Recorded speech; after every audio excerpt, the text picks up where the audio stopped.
Brianna. Hi, Jay. Conservative super PAC American Crossroads has a new video, or new ad. It calls on President Obama to denounce the ad by Priorities, the main pro-President Obama super PAC that links Mitt Romney to the death of a steelworker's wife. Do you have a response to the ad? I'm not aware of the new super PAC ad that you reference. I find it rich with irony. But the I'm wondering if there's so many different groups out there, if that particular Republican super PAC is urging itself or the Republican candidate or some other Republican leader to denounce the other third-party Republican super PAC ad that questions whether or not the president is an American citizen. I mean, there's a point at which no. But that's sort of, I mean, that's a smaller super PAC. I'm talking about. I didn't realize that these. Well, this is the super PAC that President, the super PAC that President Obama himself. Let's talk about size. Told his bundlers. In how many states has the ad that you're talking about aired? 50 if you consider the news, right? And how much, as far just based on media reports, how many dollars has been spent on this ad? Now let's compare that. Now again, I'm getting at a territory that is really my territory, but let me just make the point. I have addressed this issue because of an advertisement produced by, filmed by, paid for by, with millions of dollars that is going spread out across the country in major states.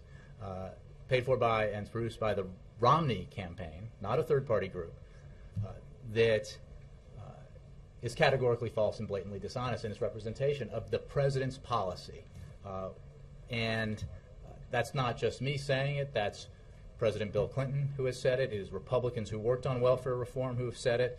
It is Republicans who are putatively out there to advance the argument on behalf of Governor Romney who have said there is no proof that the ad is true. So that's qualitatively different. Ad you mentioned yesterday. But it's qualitatively different from a third-party ad that obviously we have no control over, and with people we don't have contact. This is the super PAC that President Obama in February said to his top bundlers, it's okay to move forward supporting this super PAC. Don't you at some point have to say something to make this go away? I mean, this is the fourth day that you've gotten questions on this. We do not control third-party ads. What this president is focused on is what he can do as president and what his message is about what our economic future can be and should be as he campaigns around the country.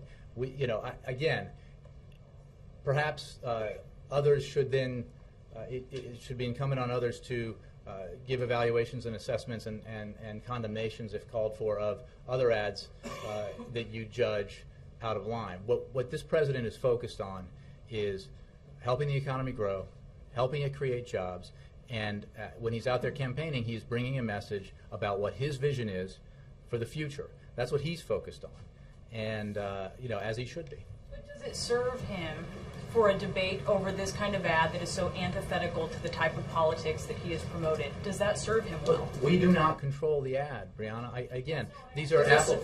Is it good for him? You can make an assessment. Again, that's not for me to do. I'm speaking for the president and his policies.